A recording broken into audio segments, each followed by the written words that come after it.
I genuinely do not understand this at all whatsoever. Do you understand this?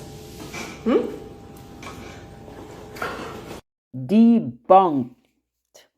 Clapback, the perfect clapback, trolling the trolls, and it's about time we see these things start to happen in the media space. Women must support women. They must stand up and stop pitting women against each other, because every time you guys see a successful woman, you pit another one against them. This is wrong. It has got to stop, and you guys need to be ashamed of yourselves, right? So guys, welcome back to the channel. So today we're talking about the perfect clapback.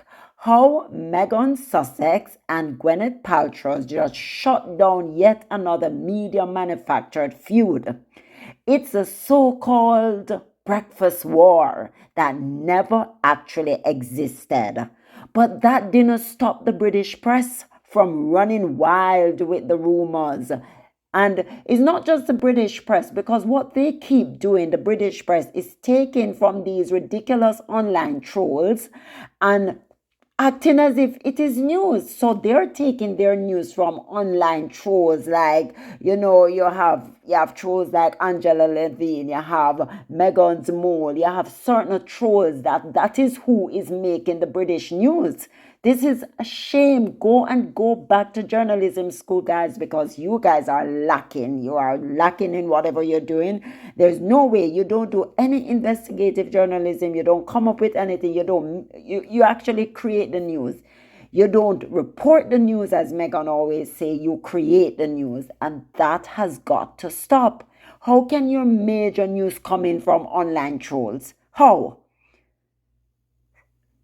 can it become you have one name, RNN, then you have so many of them? That is where the news is coming from these days. Shame on you guys.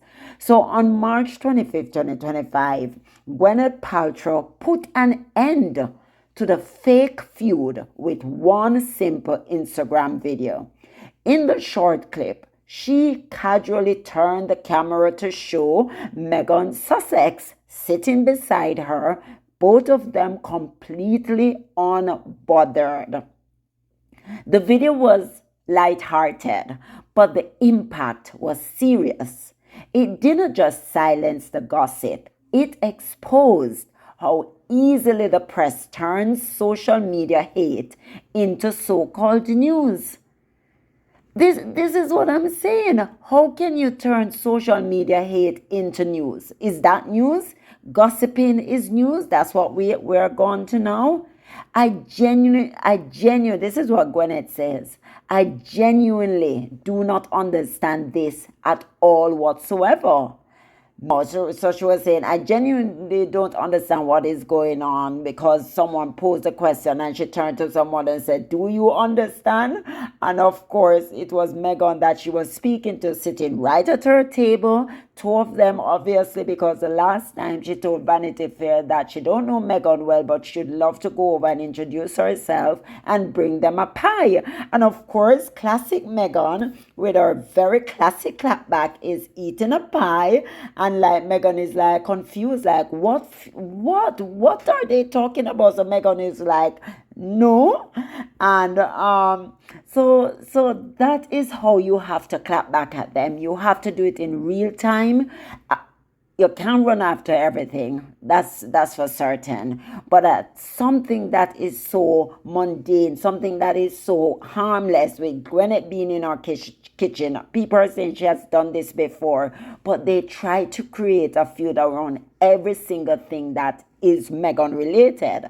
And at some point, it's exhausting. At some point, it needs to stop. And Gwyneth, I'm so happy you shut it down, because she did say she don't see competition or women as she see them as friends. She don't see them as foes, and the market is big for everybody. And that is how you need to view things. You need to go, this is what, 8 billion plus people on the world, on the face of this earth, and we're going to be cramming for one little small pie when the pie is so huge.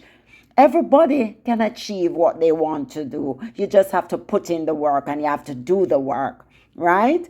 And so that was it, guys. That single moment completely shattered the media's fake storyline, and it was running for days. This is it too. No real news, but it runs for days. But where did this so-called breakfast war even come from? Let's rewind to 2024. In March 2024, Meghan launched her lifestyle brand.